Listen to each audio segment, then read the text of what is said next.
Assalamualaikum warahmatullahi wabarakatuh. A'udzu billahi minasy syaithanir rajim. Bismillahirrahmanirrahim. Innal hamdalillah nahmaduhu wa nasta'inu wa nastaghfiruh. Wa na'udzu billahi min syururi anfusina wa min sayyiati a'malina. Man yahdihillahu fala mudilla lahu wa man yudlilhu fala hadiya lahu. Asyhadu an la ilaha illallah وحده لا شريك له وأشهد أن محمدا عبده ورسوله اللهم صل على محمد وعلى آل محمد اللهم انفعنا بما علمتنا وعلمنا ما ينفعنا وزدنا علما سبحانك لا علم لنا إلا ما علمتنا إنك أنت العليم الحكيم اللهم آمين. Alhamdulillah, syukrun lillah. Pagi ini dapat kita bersua kembali mentadabur secara tematik berdasar kepada buku Hidup Mengabdi, Hidup Berbakti. Itulah tuan-tuan puan-puan, sebenar-benarnya tujuan kita, Allah ciptakan manusia dan jin ini tidak lain melainkan supaya kita beribadah, mengabdikan diri kepada Allah. A'udzubillahi minasyaitonirrajim. وَمَا خَلَقْتُ الْجِنَّ وَالْإِنسَ إِلَّا لِيَعْبُدُونَ. Tidaklah aku menciptakan jin dan manusia itu melainkan supaya mereka itu mengabdikan diri, beribadah kepadaku. Ayat dari surah 51-56. Dan tuan-tuan, itulah matlamat hidup kita. Dan di dalam ibadah itulah kita melihat bahawa sebahagian ibadah adalah khusus untuk kita dalam hubungan kita dengan Allah. Sementara itu, sebahagian ibadah lain merupakan hubungan kita sesama manusia dan kepada sesama makhluk ini. Itu yang disebut bahawa hidup mengabdi itu kita dengan Allah. Kerana setiap amal ibadah yang kita lakukan dengan benar, sesuai dengan adanya dalil dan mengikut ittiba'ur rasul, mengikut rasul, maka ia menjadi ibadah. Dan di dalam ibadah itu kita lihat sebahagian yang merupakan terdapat ciri-ciri kebaktian atau dipanggil albir sesama manusia. Contoh yang mudah, zakat, infak, kerja-kerja kebajikan, ya, kerja-kerja membantu sesama manusia. Yang itu dipanggil kerja-kerja berbakti. Jadi tugas kita jelas bahawa dalam hidup kita ni dua benda kita kena buat. Mengabdi, itulah untuk Allah. Dalam waktu yang sama berbakti sesama manusia. Dan juga sesama makhluk. Tuan-tuan dan puan, hari ini insyaAllah kita akan sambung kuliah kita untuk melihat apakah sebagai seorang Muslim, apakah tanggungjawab kita. Tuan-tuan dan puan, mari kita melihat surah Ali Imran ayat 79 hingga 80. A'udzu billahi minasy syaithanir rajim. ما كان لبشر أن يؤتيه الله الكتاب والحكم والنبوة ثم يقول للناس كونوا عبادا لي من دون الله ولكن كونوا ربانيين بما كنتم تعلمون الكتاب وبما كنتم تدرسون ولا يأمركم أن تتخذوا الملائكة والنبيين أربابا أيأمركم بالكفر بعد إذ أنتم مسلمون. Tidaklah patut makana li basyarin, bagi seseorang manusia, an yu'tiyahullahu al-kitab wal hukma wan nubuwah, yang Allah berikan kepadanya kitab agama yang mengandung hikmah serta pangkat kenabian. Kemudian dia tergamak mengatakan kepada orang ramai, kunu rabbaniyin. Maaf saya. Kunu ibadan li min dunillah. Maka hendaklah kamu menjadi orang-orang yang menyembahku dengan meninggalkan perbuatan menyembah Allah. Tetapi sepatutnya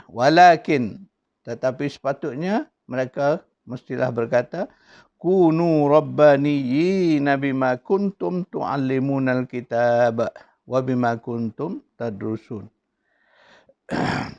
Tetapi sepatutnya dia berkata, hendaklah kamu menjadi orang-orang rabbaniyin yang menyembah Allah dengan ilmu dan amal yang sempurna, kerana kamu sentiasa mengajarkan isi kitab Allah itu dan kerana kamu selalu mempelajarinya. Wala ya'murakum an tattakhidul malaikata wan nabiyyina arbaba. Dan dia tidak pula patut menyuruh kamu menjadikan malaikat dan nabi-nabi sebagai Tuhan-Tuhan. Aya'murukum bil kufri ba'da iz antum muslimun. Patutkah dia menyuruh kamu dengan kekufuran sesudah kamu menjadi orang-orang Islam? Jadi ayat ini agak panjang, perlukan penjelasan. Ya. Jadi ayat ini asbab nuzulnya kerana ada orang-orang Yahudi yang datang menemui Rasulullah sallallahu alaihi wasallam. Kerana kita kena ingat, orang-orang Yahudi yang telah sesat, mereka menyembah nabi-nabi. Macam orang Nasrani, sama juga. Orang Nasrani yang telah sesat daripada ajaran yang benar, mereka menjadikan Nabi Isa sebagai satu daripada 3 Tuhan mereka. Jadi ketika mereka datang bertemu Nabi, mereka bertanyakan soalan-soalan yang mereka faham. Jadi apakah Nabi itu nak menyuruh mereka seolah-olah menjadi mereka itu supaya menjadi ibadan li, menjadi hamba-hamba kepadaku. Jadi Nabi Muhammad sallallahu alaihi wasallam menafikan, sebab hakikatnya mana ada sembahan selain daripada Allah. La ilaha illallah. Tidak mungkinlah maknanya seorang Rasul itu diberikan pangkat kenabian, diberikan kitab, diberikan hikmah. Tiba-tiba dia nak mengajak orang sembah dia. Tak mungkin. Maksud dia begitu. Tetapi pada pandangan, anggapan sebahagian orang yang Nasara dan orang Yahudi, mereka memang sebab mereka menjadikan nabi-nabi, menjadikan orang-orang alim mereka, ada yang menjadikan malaikat sebagai arbab. Maknanya Rab-Rab yang lain daripada Allah. Itu maksud arbaban ni kalimah jamak daripada perkataan Rabbun. Rabbun kita tahulah konsep rububiyah tu. Jadi ayat ni ayat nak ceritakan konsep rububiyah. Sebab tu kalimah yang digunakan Rabbaniyin. Dari kalimah Rab tadi. Maknanya kita mengambil sesuatu, kita letakkan dia sebagai Rab. Rab ni yang kita faham, Tuhan yang ada kuasa mencipta, dia berkuasa memiliki dan berkuasa memerintah. Jadi dari kalimah itulah datang kalimah Rabbaniyin. Akan tetapi sepatutnya, itu disebut tadi. Walakin, akan tetapi sepatutnya kita kena menyuruh manusia, kunu, jadilah kamu semua wahai manusia, Rabbaniyina.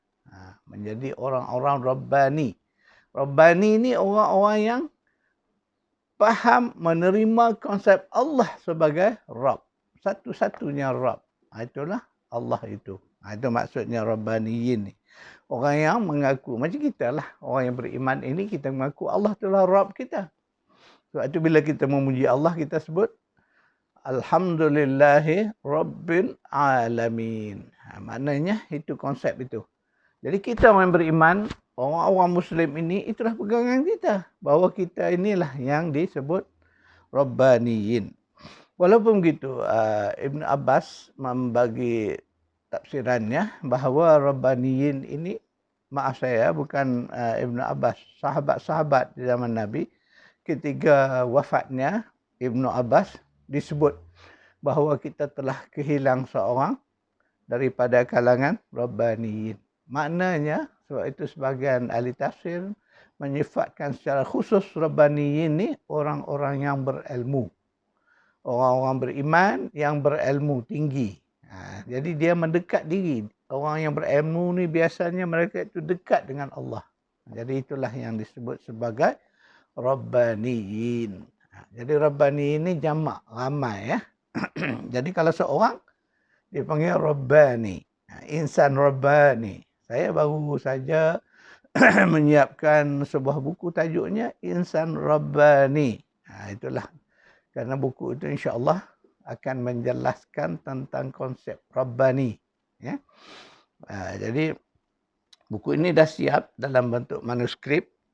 InsyaAllah ketika ada rezeki, insyaAllah kita akan cetak buku ini. Ya. Nilai tajuknya Insan Rabbani, Ciri-ciri Khalifah di Bumi. Ini tajuk. Buku ini sekitar 184 muka surat. InsyaAllah tuan-tuan dan puan, nanti bila dah siap buku ini dicetak, bolehlah dapatkan dia untuk memahami siapa sebenarnya yang disebut insan Rabbani ataupun manusia-manusia Rabbani tadi. Jadi dalam ayat yang kita baru baca tadi disebut Rabbaniyin, maknanya golongan, kelompok Rabbani. Jadi itulah maknanya orang-orang yang ni dikaitkan dengan apa? Dengan kitab. Bima kuntum tu'allimunal kitab wa bima kuntum tadrusun. Jadi orang Rabbani ni dia bersandar kepada kitab. Dan jelaslah bila kita membaca kitab, terutama macam kita hari ini membaca Al-Quran, sudah jelas bahawa konsep Rabbani itu, mana konsep rububiyah itu jelas pada kita. Tidak ada Rabb selain daripada Allah. Itulah pengakuan kita bahawa tidak ada Rabb selain daripada Allah. Maka sebab itu dia dalam ayat berikutnya, ayat 80, Allah mengingatkan. Wala ya'murakum an tattakhizul malaikata wan nabiyyina arbaba. Maka janganlah kamu menyuruh manusia itu mengambil para malaikat, para nabi sebagai arbaba, sebagai Rabb. Kalau kita terjemah bahasa Melayu kita, Rabb lah, banyak Rabb. Itu dipanggil arbabat. Kan orang kafir itu mengambil macam-macam benda sebagai Rabb dia, yang dianggap sebagai Rabb dia. Jadi kita ni dilarang. Wala. Jadi kalimah tu kalimah nahi, dilarang, melarang bahawa tak mungkinlah seorang Rasul, seorang Nabi, seorang yang alim dengan kitab sanggup nak mengajak manusia menyembah diri mereka. Tak mungkin. Sedangkan di sini pun Allah sebut, dan janganlah kamu menyuruh, mengajak manusia itu menyembah, mengambil malaikat baik, nabi baik sebagai Rabb-Rabb yang lain selain daripada Allah. Kenapa ayat ini disebut demikian? Ingat balik tuan-tuan dan puan, sesatnya orang-orang Yahudi, sesatnya orang-orang Nasrani kerana mereka mengambil nabi-nabi sebagai sekutu kepada Allah. Orang Yahudi mengambil Nabi Uzair sebagai dianggap sebagai anak Allah. Orang-orang Nasrani mengambil Nabi Isa sebagai anak Allah. Maka mereka menjadi orang yang sesat kerana mereka mensyirikkan Allah. Ini ayat ni ayat tauhid tuan-tuan dan puan. Faham elok-elok dan insya-Allah itulah yang akan membimbing kita, menyelamatkan kita daripada tergelincir ke dalam kesesatan. Sebab itu kita tidak boleh mengambil Rasul, Nabi sebagai sembahan seperti mana. Kerana dengan jelas Quran menyebut bahawa kafirnya orang Nasrani kerana mereka mengambil Nabi Isa menjadi salah satu dari 3 yang dikatakan Tuhan mereka, Trinity itu. Sedangkan Nabi Isa sendiri tak pernah mengajar sedemikian. Nabi Isa membawa ajaran tauhid. Kerana Nabi Isa membawa cara hidup Islam yang satu, yang itulah dia yang kita dapat sekarang ni. Cuma kita dapat ni mengikut syariat daripada Rasulullah SAW. Rasul terakhir yang Allah sempurnakan konsep Islam dia. Di situ saja berbeza. Tuan-tuan dan puan, ingat baik-baik. Dalam konsep rububiyah ini, kita tidak boleh menerima segala sesuatu selain daripada Allah untuk menjadi Rabb kita. Sebab itu bila disebut Rabbani, ini maknanya orang-orang yang bersandar kepada Allah sebagai Rabb dia. Dia mendekatkan dirinya kepada Allah sebagai Rabbnya. Dan mereka ini salah satu ciri-ciri Rabbani ini, mestilah mereka ini dekat dengan Al-Quran. Kalau kita umat sekarang ni, maknanya kita mesti berpegang dengan kitab. Kerana kitab itulah yang mengajar, menunjuk, membimbing kita mengenal Allah sebagai Rabb.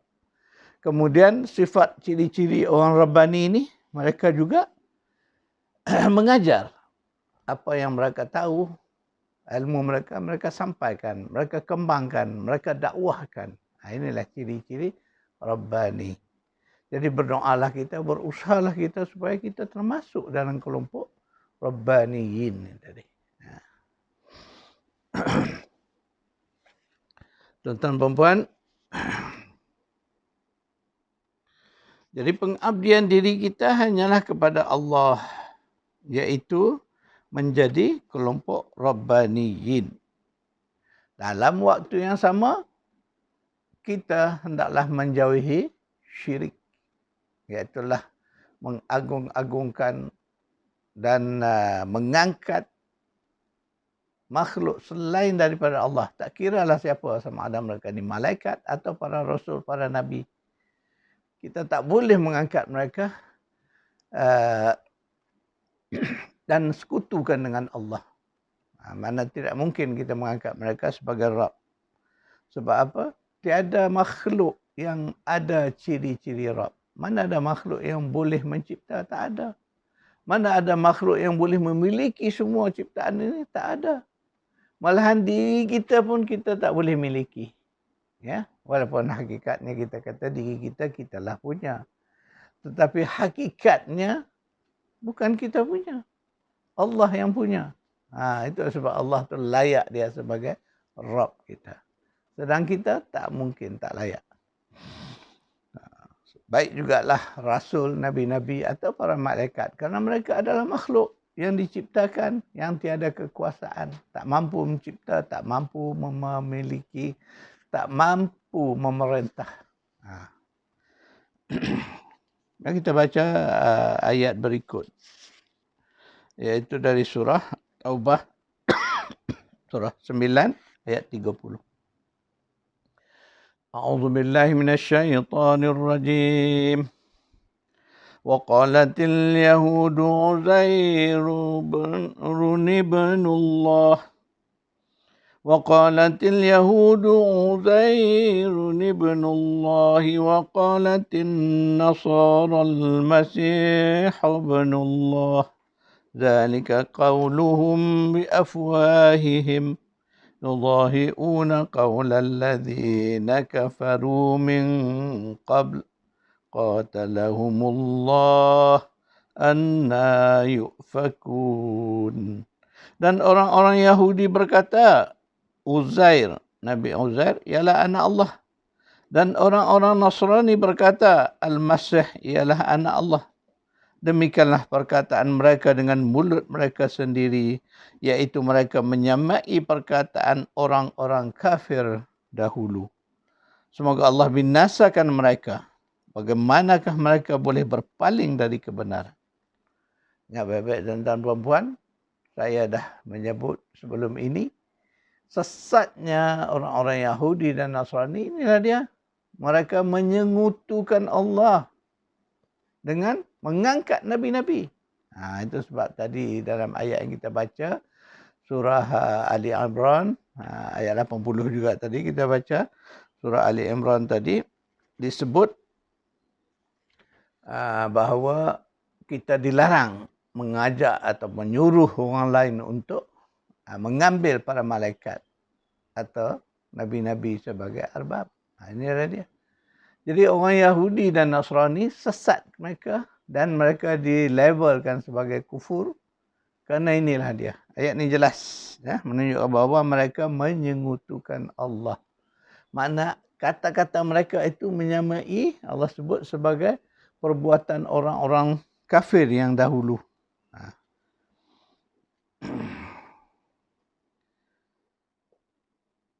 Maka semoga Allah binasakan mereka. Anna yufakun. Bagaimana mereka ini boleh berpaling dari kebenaran? Ini satu persoalan ya. Jadi kita kena fikir bagaimana sedangkan mereka ini asalnya memiliki, maknanya didatangi rasul-rasul dari kalangan mereka. Para nabi, orang Yahudi didatangi oleh Nabi Musa, Nabi Harun, dan nabi-nabi sesudahnya untuk membimbing mereka kepada ajaran tauhid yang benar, mengesahkan Allah. Demikian jugalah dengan umat Nasrani. Sebelumnya mereka didatangi Nabi Isa yang mengajak mereka mentauhidkan Allah dan mengabdikan diri hanya kepada Allah, dan Allah itulah Rabb. Ingat balik tuan-tuan perempuan dalam surah Ali Imran ayat 51. Nabi Isa berkata apa kepada kaumnya? A'udzubillahi minasyaitonir rajim. Innallaha rabbi wa rabbukum fa'buduh. Hadza siratum mustaqim. Nabi Musa menyebut bahawa Allah itulah Rabb aku dan Rabb kamu semua. Maka marilah kita mengabdikan diri kepadanya. Lihat jelas bukti. Nabi Isa mengajak mereka kepada tauhid kerana ajaran Nabi Musa adalah ajaran Islam, ajaran yang membawa ajaran tauhid. Tetapi setelah masa berlalu, umatnya telah merosakkan kitab-kitab yang benar tadi, Taurat dan Injil dirosakkan, ditukar, diubah oleh pendeta-pendeta mereka. Akhirnya datanglah umat-umat yang kufur. Kerana mereka telah mengangkat nabi-nabi tadi menjadi arbab. Menjadi Rabb mereka. Di situlah sesatnya orang-orang Yahudi dan Nasrani. Sebab itu ingat balik tuan-tuan, perempuan, selalu saya sebut perkara ini, jangan kita terpedaya, terpengaruh dengan dakwaan orang-orang Yahudi Nasrani bahawa mereka itu beragama dengan agama langit. Tidak, tuan-tuan perempuan. Agama yang mereka pegang hari ini bukan lagi agama yang benar yang dibawa oleh nabi-nabi daripada Bani Israel dulu. Nabi Musa, Nabi Harun ataupun Nabi Isa. Bukan. Mereka telah mengubahnya. Dan mereka dakwa itu agama yang benar. Tidak. Agama yang datang dari langit satu saja. Inna dina indallahil Islam. Ingat. Satu saja agama yang Allah terima. Islam itu satu. Sebab itu semua Nabi Rasul dari dahulu sampai kepada Nabi kita Muhammad sallallahu alaihi wasallam membawa ad-din yang satu itulah. Kadang-kadang disebut millah Ibrahim. Cara hidup Nabi Ibrahim. Itulah dia Islam itu. Tidak ada yang lain. Jadi kalau siapa pun mendakwa bahawa mereka juga agama dari langit, jelas bahawa itu dakwaan yang dusta dan palsu. Kita mesti pendirian ini mesti kita tegaskan tuan-tuan perempuan. Kalau tidak orang-orang Yahudi Nasara ni akan sentiasa memainkan isu-isu. Jika kita tidak faham, kita pun mengikut mereka nanti. Itulah cara mereka nak mendakwah, dakwah mereka supaya kita ni sesat. Kita sambung lagi tadi ayat 30, kita sambung dengan ayat 31. Ittakhadhu ahbarahum wa ruhbanahum arbaban min dunillah wal masih ibn Maryam wa ma umiru illa liya'budu ilahan wahida la ilaha illahu subhanahu amma yusyrikun. Mereka Yahudi dan Nasrani, mereka menjadikan pendeta-pendeta dan ahli-ahli agama mereka sebagai Rabb, Tuhan-Tuhan selain dari Allah. Dan juga mereka mempertuhankan Al-Masih ibni Maryam. Padahal mereka tidak diperintahkan melainkan untuk menyembah Allah yang Maha Esa. Tiada ilah yang berhak disembah melainkan Dia.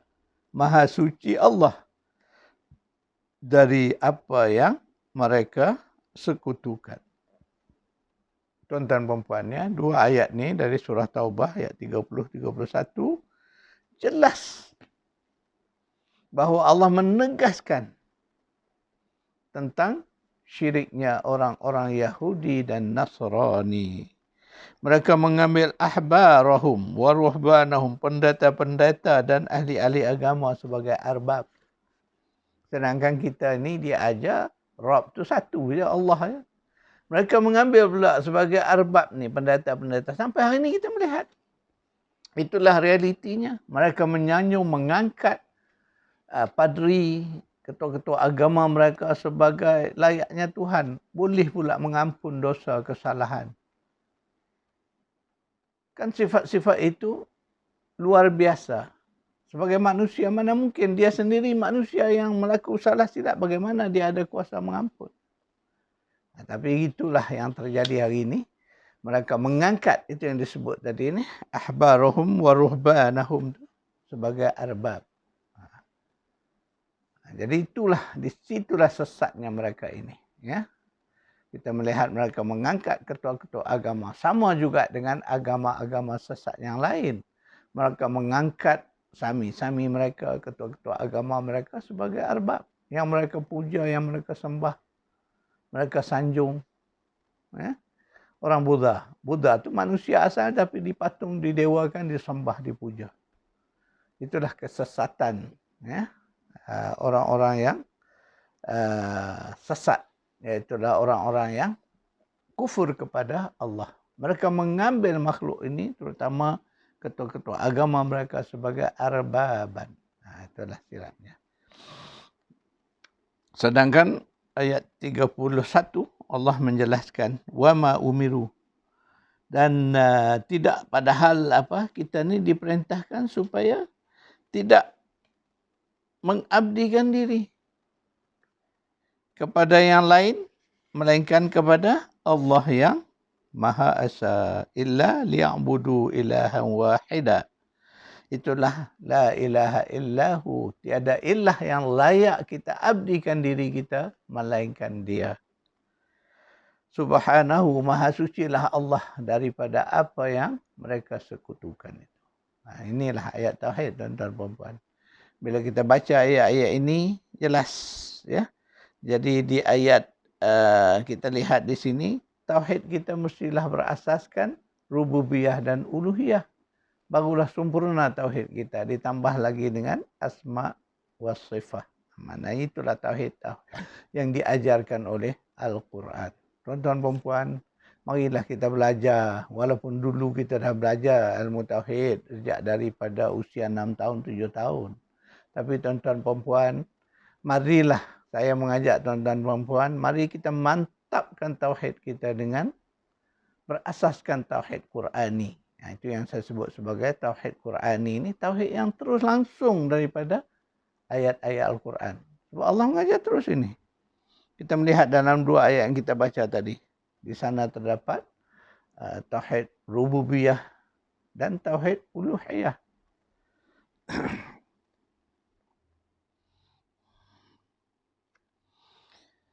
Ingat balik, saya telah sebutkan bahawa Allah menyebut inna dina 'indallahil Islam. Hanya satu saja din yang diredai Allah, itulah Islam. Kemudian dalam ayat surah yang sama, iaitu yang itu juga daripada surah Ali Imran ayat 19 kalau tak silap saya. Ali Imran surah 3 ayat 19 yang mengatakan inna dina 'indallahil Islam. Kemudian dalam surah yang sama ayat 85 Allah menyebut a'udzubillahi minasyaitonirrajim wa may yabtaghi ghairal islami dina falan yuqbala min wa huwa fil akhirati minal khasirin. Sesiapa yang mencari selain Islam sebagai cara hidupnya, sebagai dinnya, falan yuqbala, tak mungkin Allah terima daripadanya. Wa huwa fil akhirati minal khasirin, dan sedangkan dia nanti di hari akhirat akan menjadi kalangan yang orang-orang yang rugi. Jadi itu dengan jelaslah bahawa satu saja agama yang Allah redha, itulah Islam. Setakat itulah dulu tuan-tuan puan-puan kuliah pagi kita pada pagi ini. InsyaAllah saya akan catatkan nota ayat-ayat yang kita tadaburkan pada pagi ini insyaAllah.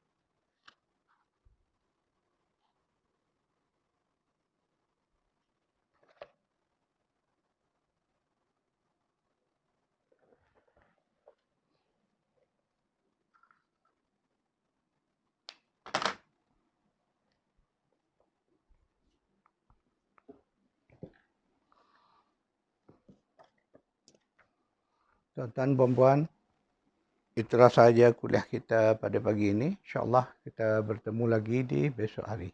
A'udzubillahi minasyaitonirrajim. Bismillahirrahmanirrahim. Alhamdulillahi rabbil alamin. Wassalatu wassalamu ala asyrafil anbiya'i wal mursalin. Wa ala alihi wa sahbihi ajma'in. Allahumma arhamna bil Qur'an. Waj'alhu lana imaman wa nuran wa hudan wa rahmah. Allahumma zakirna minhu ma nusina. وعلمنا منه ما جهلنا وارزقنا تلاوته آناء الليل وأطراف النهار واجعله لنا حجة يا رب العالمين. ربنا آتنا في الدنيا حسنة وفي الآخرة حسنة وقنا عذاب النار.